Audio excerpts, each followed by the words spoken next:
एक गांव में एक प्रौढ़ उम्र का जमींदार रहता था। उसकी उम्र लगभग 42 वर्ष थी। जमींदार का नाम मधु प्रसाद था। मधु प्रसाद की पहली विवाह सुकन्या नामक युवती से 20 वर्ष पहले हुई थी। मगर 18 वर्षों से मधु प्रसाद बिल्कुल अकेला है। बात 20 वर्ष पहले की है। 20 वर्ष पहले मधु प्रसाद का विवाह उसके पिता हरि प्रसाद ने दूसरे गांव के जमींदार की बेटी सुकन्या से बड़ी धूमधाम से करवाया था।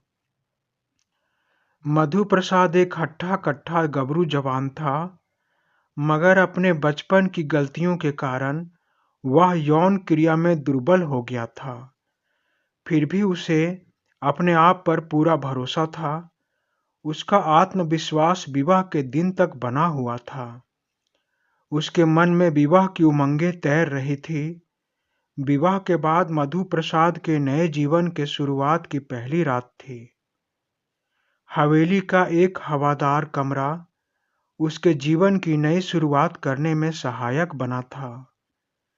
कमरे में मंद रोशनी थी। कमरे के सेज पर उसकी दुल्हन उसका इंतजार कर रही थी। चांदनी रात का उजाला खिड़की से कमरे में अपनी रोशनी फैला रही थी। थोड़ी देर के बाद मधु प्रसाद कमरे में आता है। कमरे के चांदनी रात की रोशनी में वह अपने दुल्हन का चेहरा देखता है। उसकी दुल्हन चांदनी रात की रोशनी में बहुत सुंदर लग रही थी।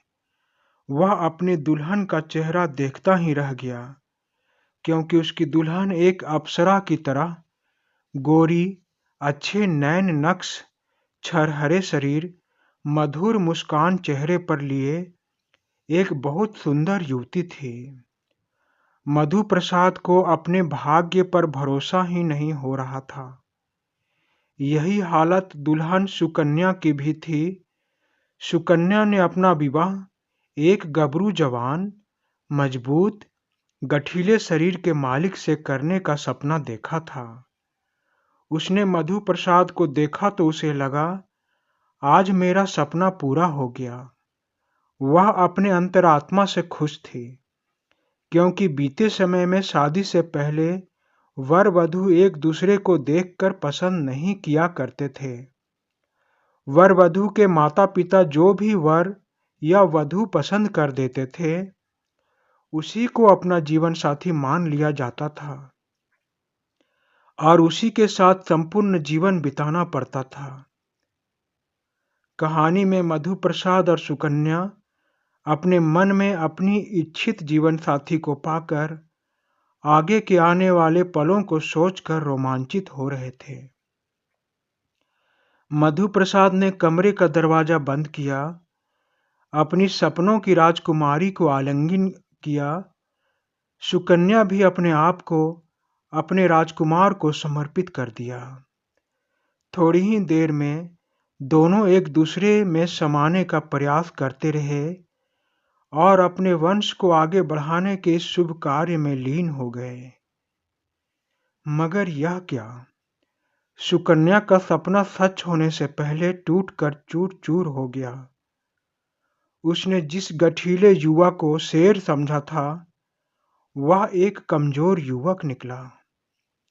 सुकन्या को आंतरिक सुख देने से पहले मधु प्रसाद अपना आंतरिक सुख पा चुका था और थककर सो गया। सुकन्या को आज जीवन में पहली बार इतना बड़ा झटका और ना भूलने वाला धोखा मिला था।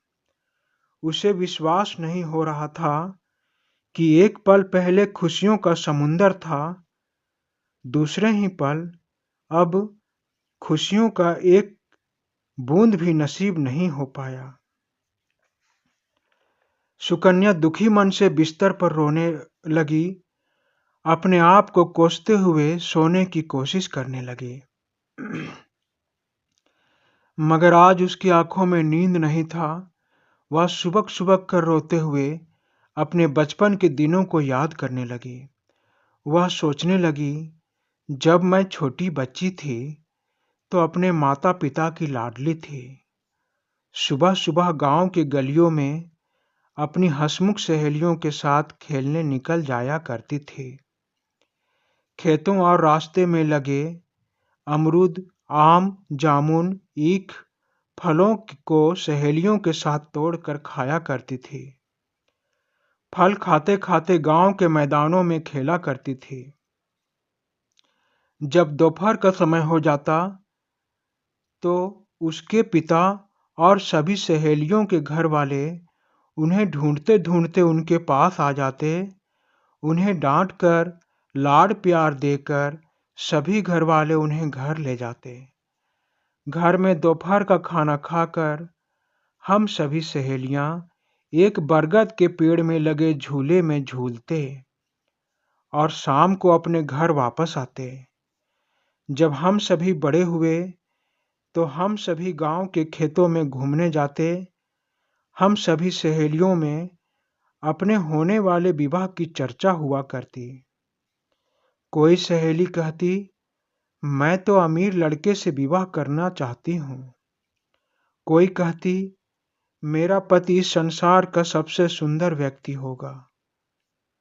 और मैं उनसे कहती, मेरी इच्छा है कि मेरा पति सुंदर हो, शरीर से मजबूत हो, बुद्धिमान और साहसी हो।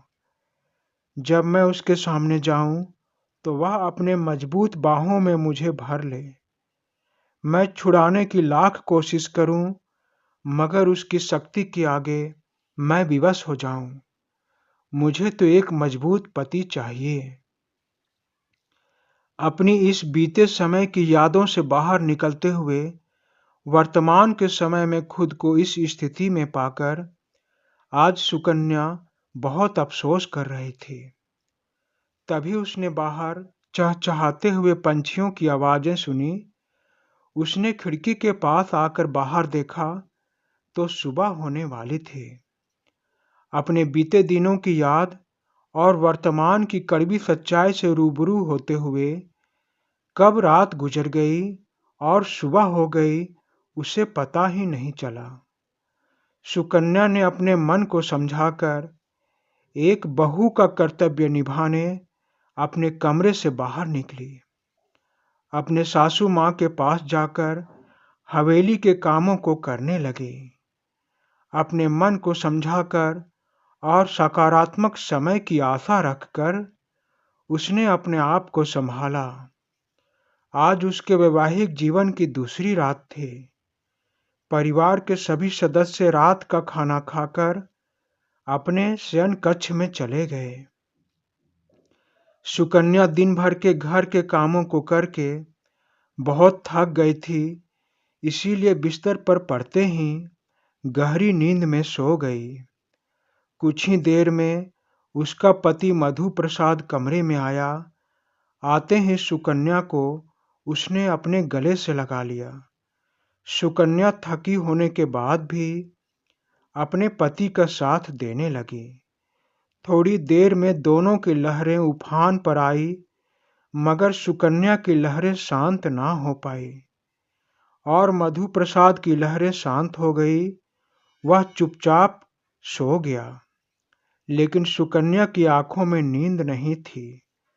वह अपने आप को इस दुनिया की सबसे बदनसीब स्त्री समझ रही थी।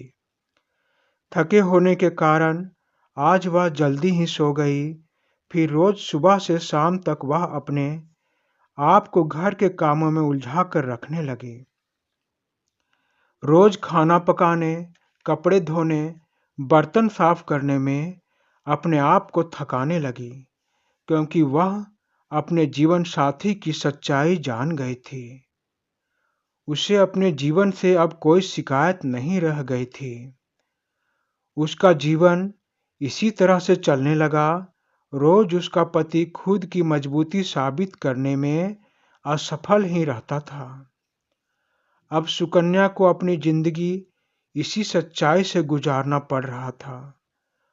उसने हालात से समझौता कर लिया, मगर इसमें सुकन्या की उतनी ही गलती थी जितनी गलती उसके पति मधु प्रसाद की थी, क्योंकि सुकन्या ने कभी भी अपने पति से खुद के असंतुष्टि की शिकायत नहीं की।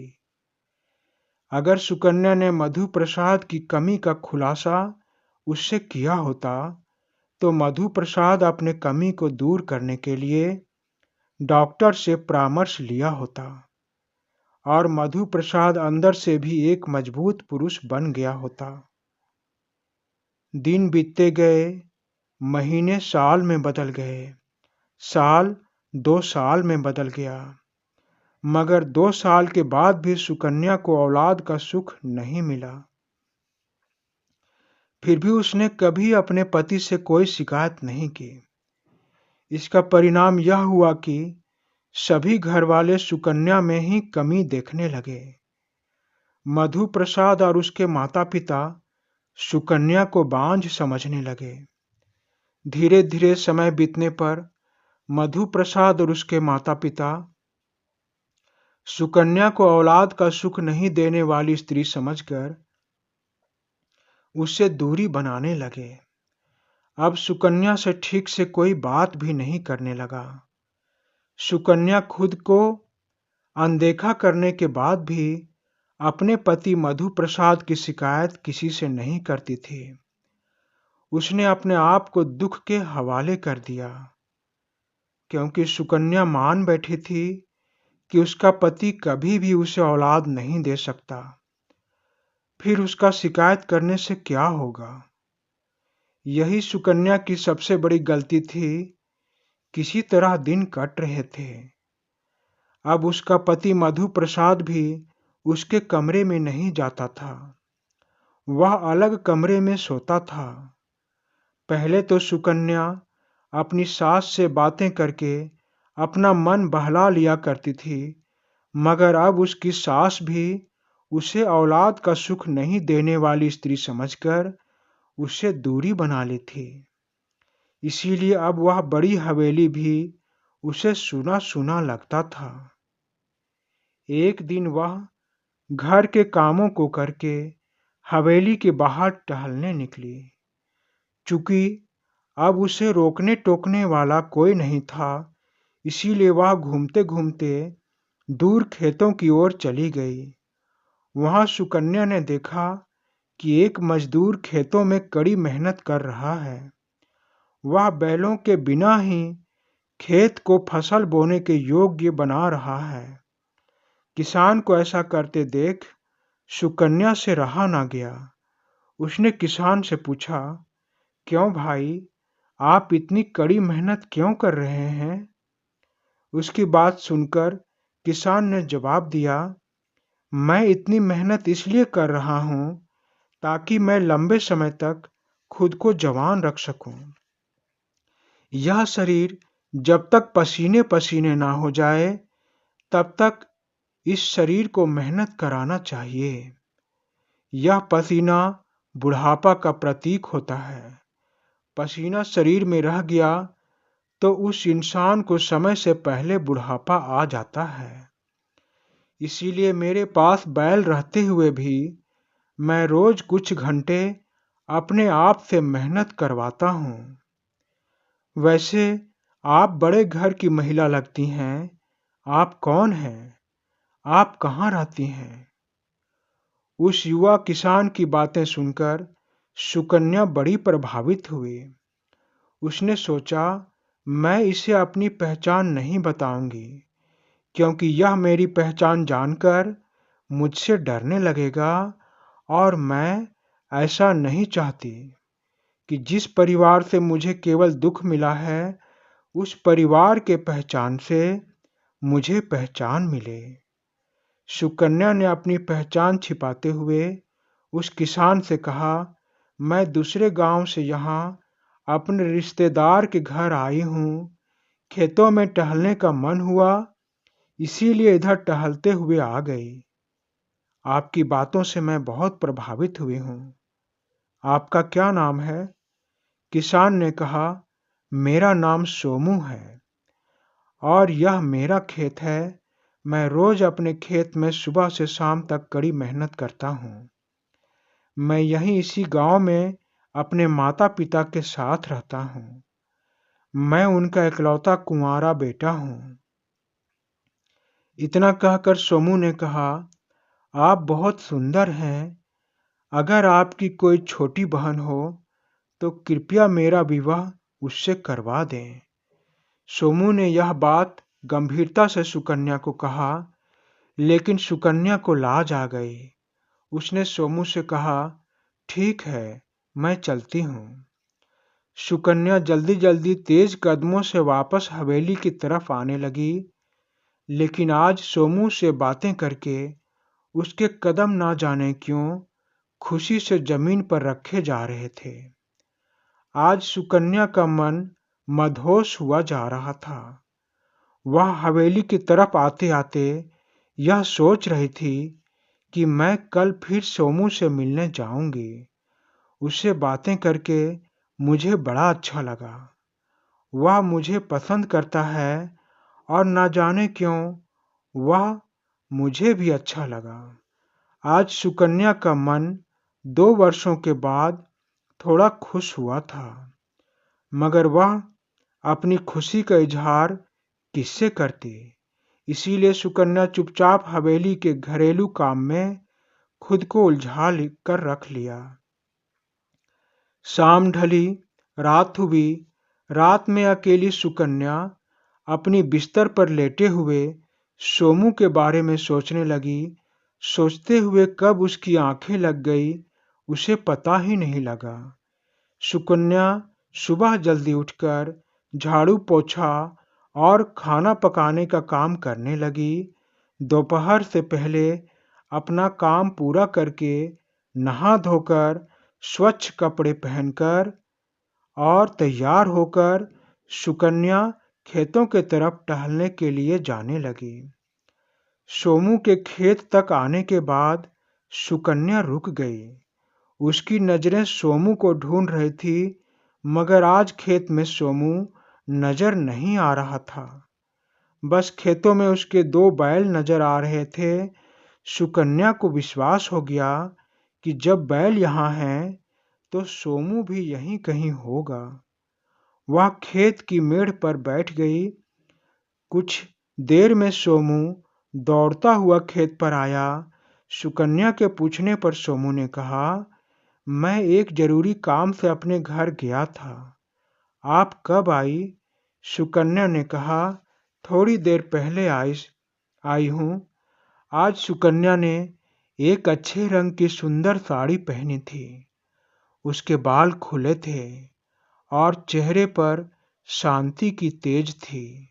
उसका यह रूप आकर्षक लग रहा था। सुकन्या का यह रूप देखकर सोमू ने उससे कहा, आपका क्या नाम है? सुकन्या ने उसे अपना नाम बताया। फिर सोमू ने कहा, सुकन्या जी, आप बहुत सुंदर हैं। मैं आपकी ही तरह एक सुंदर स्त्री से विवाह करना चाहता हूँ। मेरा यह सपना है कि मैं एक सुंदर, सुशील, घर के कामों को करने वाली स्त्री से अपना विवाह करूं, जो मेरा सम्मान करे और मैं उसे खूब प्यार करूं। सोमू ने अपने दिल की बात सुकन्या को बता दिया। अब अपने दिल की बात बताने की बारी सुकन्या की थी। सुकन्या अपने मन की वेदना छुपा नहीं पाई और सोमू से कहा, सोमू, मैं एक अभागन स्त्री हूँ। मेरी स्थिति ऐसी है जैसे जलपात्र में रखा पानी हो, मगर जब मैं पानी पीना चाहती हूँ तो जलपात्र का पानी सूख जाता है। अपना दुख आगे बताते हुए सुकन्या ने सोमू से कहा, मेरा विवाह एक ऐसे आदमी से हुआ जो मुझे शारीरिक सुख नहीं दे पाता, जिसने मेरी कोख को सूना ही रख दिया, जिसके कारण मुझे औलाद का सुख नहीं मिल पाया। इतना कहकर सुकन्या फूट फूट कर रोने लगी। उसे इस तरह दुखी और रोते देखकर सोमू ने उसके कंधे पर अपने हाथों को रख दिया और सुकन्या को सहारा देकर खड़ा किया। फिर उसके आंसू पोंछकर उससे कहा, सुकन्या, मैं तुम्हारी जैसी ही स्त्री से विवाह करना चाहता था। जब से मैंने तुम्हें देखा है मैं तुमसे प्रेम करने लगा हूँ। मेरा यह प्रेम बिल्कुल सच्चा है। यदि आज तुमने अपना दुख मुझे नहीं बताया होता, तो मेरा यह प्रेम शायद बाहर नहीं निकलता। मैं तुम्हारा दुख सदा के लिए दूर करना चाहता हूँ, इसीलिए मैं तुमसे विवाह करना चाहता हूँ। क्या तुम मुझसे विवाह करोगी? क्या तुम मुझे अपना पति स्वीकार करोगी? सुकन्या के मन की बात आज ईश्वर ने सोमू के मुंह से बुलवा दिया था। आज ईश्वर ने यह बता दिया कि भगवान के घर में देर है पर अंधेर नहीं है। सुकन्या को लगा, अब मैं उस हवेली जैसे पिंजरे से और झूठे रिश्तों से मुक्त हो रही हूँ। उसने रोते हुए सोमू से कहा, हाँ सोमू, मैं भी तुमसे प्रेम करने लगी हूँ। मैंने भी जब से तुम्हें पहली बार देखा, तभी से तुमसे लगाव हो गया है। मैं सहज भाव से तुम्हें अपना पति स्वीकार करती हूँ। लेकिन मैंने तुमसे एक झूठ कहा था कि मेरा इस गांव में कोई रिश्तेदार है, जबकि मेरा इस गांव में कोई रिश्तेदार नहीं है। मैं तो इसी गांव के जमींदार मधु प्रसाद की पत्नी हूँ। इसके सिवा मेरी कही गई एक एक बात पूरी तरह से सच है। सोमू ने कहा, मैं समझ सकता हूँ सुकन्या, तुमने अपनी पहचान मुझसे इसलिए छुपाई ताकि मैं तुम्हारी अमीरी से अपने आप को दूर न रख पाऊँ। सुकन्या, अब तुम किसी बात की चिंता नहीं करो। जब हम दोनों एक दूसरे को अपना जीवन साथी बना लेने का संकल्प ले लिए हैं, और यदि ईश्वर हमारे रिश्ते को स्वच्छ समझते हैं, तो हमारे विवाह में कोई बाधा नहीं आएगी। वे दोनों एक दूसरे को भरोसा देकर आगे की योजना बनाते हैं। सोमू कहता है, सुकन्या, यदि तुम कुंवारी होती तो सारे समाज के सामने हम आपस में विवाह कर लेते, मगर तुम्हारी झूठी शादी के कारण अब हमें यहाँ से दूर जाकर किसी दूसरे गांव में मंदिर में अपना विवाह करना होगा और उसी गांव में बसकर अपना जीवन यापन करना होगा। सुकन्या ने कहा, तुम बिल्कुल ठीक कहते हो सोमू। मैं कल दोपहर में इसी जगह अपने कुछ जेवर और रुपए जो मेरे मायके से मुझे मिला था, उसे लेकर आ जाऊंगी। यह सुनकर सोमू ने कहा, मैं भी अपने माता पिता को सारी बातें बताकर उन्हें समझाकर कल दोपहर में इसी खेत में तुम्हें मिलूंगा। अब हमें अपने अपने घर जाने चाहिए। दोनों योजना बनाकर अपने अपने घर चले गए। इधर सुकन्या ने हवेली आकर चुपचाप घरेलू काम में खुद को उलझा कर रखा। उधर सोमू ने अपने माँ पिता को जीवन में आगे आने वाले कदम के बारे में बताया। सोमू ने कहा, बाबूजी, मैं सुकन्या से बहुत प्रेम करता हूँ और उससे विवाह करके सुखी रहना चाहता हूँ। मैं इस गांव से दूर सुकन्या के साथ रहूँगा और हर महीने आपके पास आ जाऊँगा। यह सुनकर सोमू के पिता ने कहा, बेटे, तुम हमारी एकलौती संतान हो। यदि तुमने अपनी खुशी को तय कर ही लिया है, तो तुम्हारे खुशी में ही हमारी खुशी है। बस तुम दोनों हमें नहीं भूलना। अपने पिता की बातें सुनकर सोमू को बड़ा संतोष हुआ। सोमू और सुकन्या अगले दिन का इंतजार करने लगे। आज रात उनकी आंखों में नींद नहीं थी। सुबह हुई और दोपहर का समय भी आ गया। इधर सुकन्या ने चुपचाप हवेली के घरेलू काम को निपटाकर एक साधारण कपड़े पहने, अपने जेवर और कुछ रुपए अपने पास रखे और बिल्कुल साधारण तरीके से रोज की तरह खेतों की तरफ धीरे धीरे टहलते हुए जाने लगी।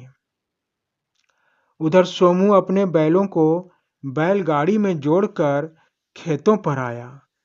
वह वहां सुकन्या का इंतजार करने लगा। थोड़ी ही देर में सुकन्या खेत पर आई। उसने देखा सोमू एक अच्छे वस्त्र पहनकर सिर पर पगड़ी बांधी है और बैलगाड़ी में सारथी के स्थान पर बैठा है। सोमू ने सुकन्या को संतुष्टि की नजरों से देखा। सुकन्या ने भी सोमू को अपने पति की नजरों से देखा और चुपचाप बैलगाड़ी में पीछे जाकर बैठ गई। सोमू ने बैलों को हाँका और बैलगाड़ी बैलों की मस्त चाल में चलने लगी। कुछ ही घंटों में बैलगाड़ी उस गांव से दूर दूसरे गांव में चली गई और रात होते होते कई गांवों को पार करके दूर किसी गांव में सुबह के समय पहुंच गए। सोमू और सुकन्या अपने गांव से बड़े दूर किसी दूसरे गांव में पहुंच गए थे। उनके बैल काफी थक चुके थे। सोमू और सुकन्या बैलगाड़ी से नीचे उतरे और अंगड़ाई लेकर एक मंदिर की तलाश करने लगे। मित्रों, इस कहानी का यह प्रथम भाग था। इसके आगे कहानी में क्या हुआ, सोमू और सुकन्या का विवाह कैसे हुआ, जमींदार का क्या हुआ, यह सब कहानी के अगले भाग में हम सभी जानेंगे। मित्रों, यह कहानी आप सबों को कैसी लगी? यदि अच्छी लगी हो तो इसे लाइक करें, मेरे चैनल को सब्सक्राइब करें ताकि मैं इससे भी अच्छी कहानी लिख सकूं। और हाँ, घंटी दबाना ना भूलें ताकि मेरी नई कहानी सबसे पहले आपके पास पहुंच सके। धन्यवाद मित्रों, धन्यवाद।